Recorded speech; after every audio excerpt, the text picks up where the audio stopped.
Luhut dilaporkan atas dugaan tindak pidana pembohongan publik terkait pernyataannya soal big data dengan subtensi penundaan pemilu 2024 dalam acara video podcast Deddy Corbuzier.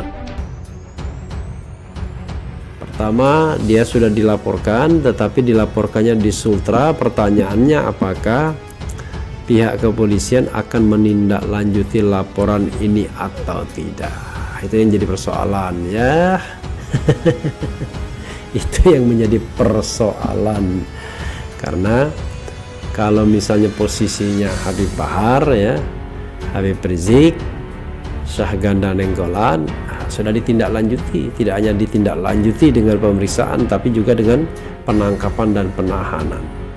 Padahal seperti yang saya katakan, apa yang dikatakan Luhut Binsar Panjaitan itu jauh dampaknya lebih jelas ya. Kalau kita kaitkan bahwa itu adalah berita bohong, maka ukurannya jauh lebih jelas, lebih eksak.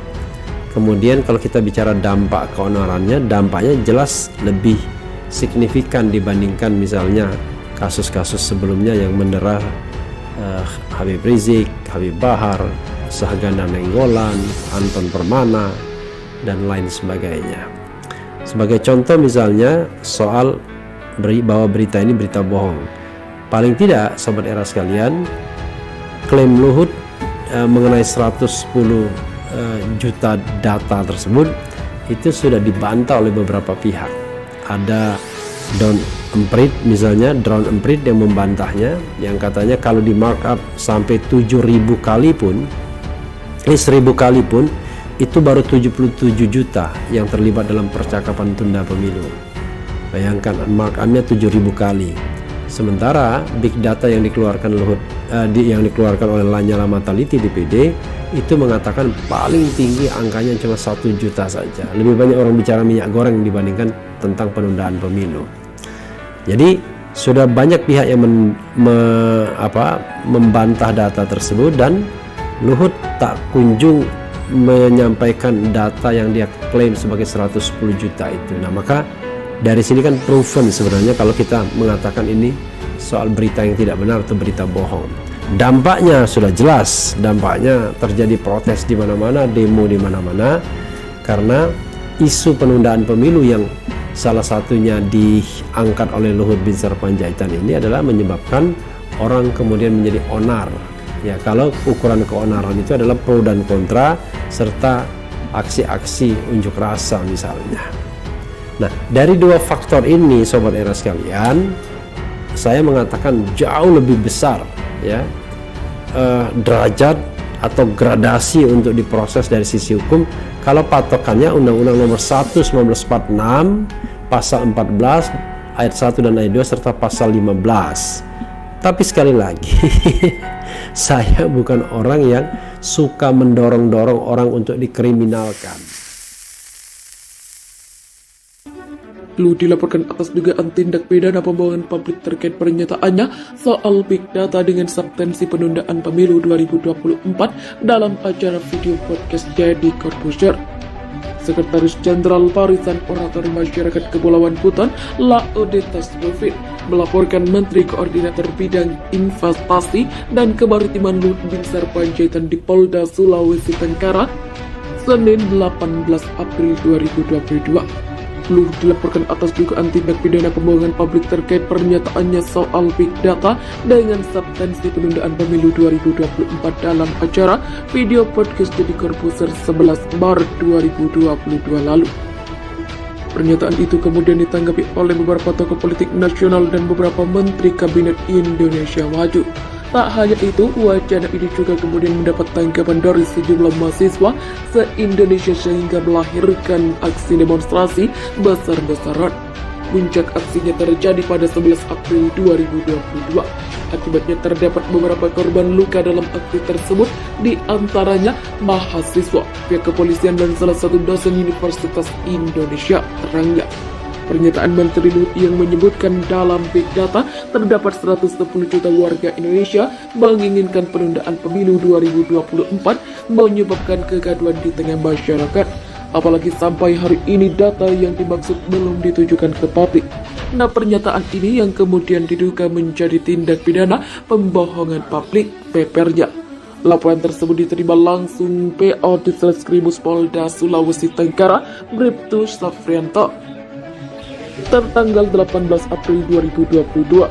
Pada hari ini tanggal 18 April 2022, saya selaku yang bertugas piket di Mako Ditreskrimsus Polda Sulawesi Tenggara telah menerima pengaduan terkait dugaan telah melakukan pembohongan publik yang dilaporkan oleh saudara Lauditas Rufin, warga lingkungan Partai Nirwana Kota Pau-Pau.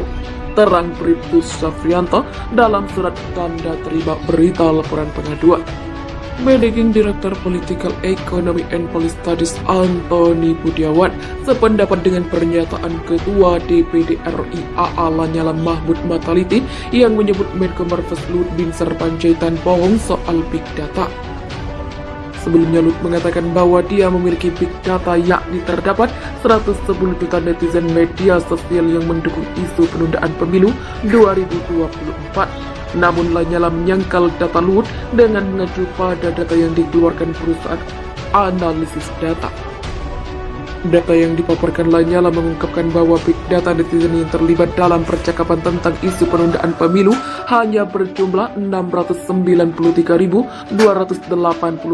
akun media sosial, bukan 110 juta. Data tersebut diperoleh dari analisis data terhadap akun media sosial seperti Twitter, Instagram, YouTube, dan TikTok.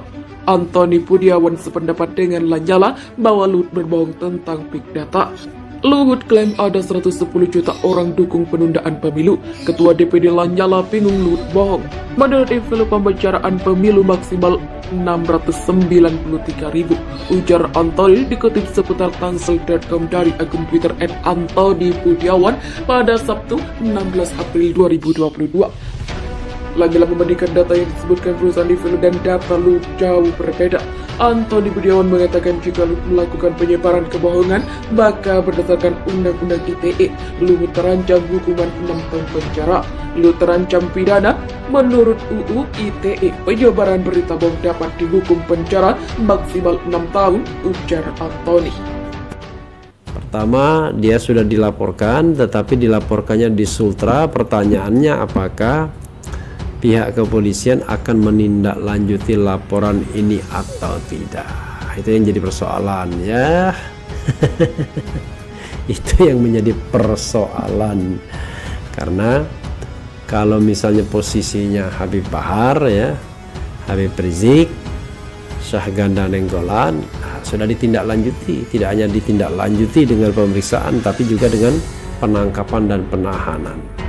Padahal seperti yang saya katakan, apa yang dikatakan Luhut Binsar Panjaitan itu jauh dampaknya lebih jelas ya. Kalau kita kaitkan bahwa itu adalah berita bohong, maka ukurannya jauh lebih jelas, lebih eksak.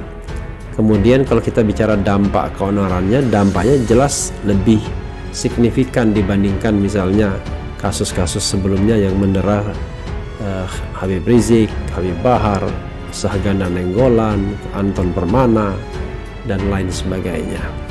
Sebagai contoh misalnya soal bahwa berita ini berita bohong.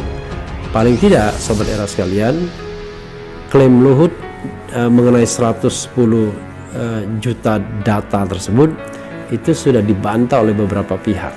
Ada Don Emprit misalnya, Drone Emprit yang membantahnya, yang katanya kalau di markup sampai 7.000 kali pun, 1.000 kali pun, itu baru 77 juta yang terlibat dalam percakapan tunda pemilu. Bayangkan markupnya 7.000 kali.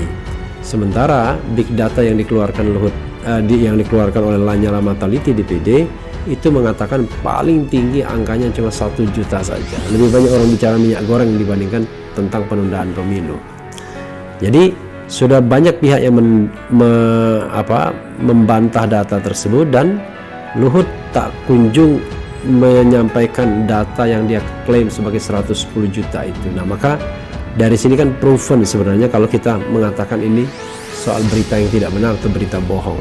Dampaknya sudah jelas, dampaknya terjadi protes di mana-mana, demo di mana-mana, karena isu penundaan pemilu yang salah satunya diangkat oleh Luhut Binsar Panjaitan ini adalah menyebabkan orang kemudian menjadi onar. Ya, kalau ukuran keonaran itu adalah pro dan kontra serta aksi-aksi unjuk rasa misalnya.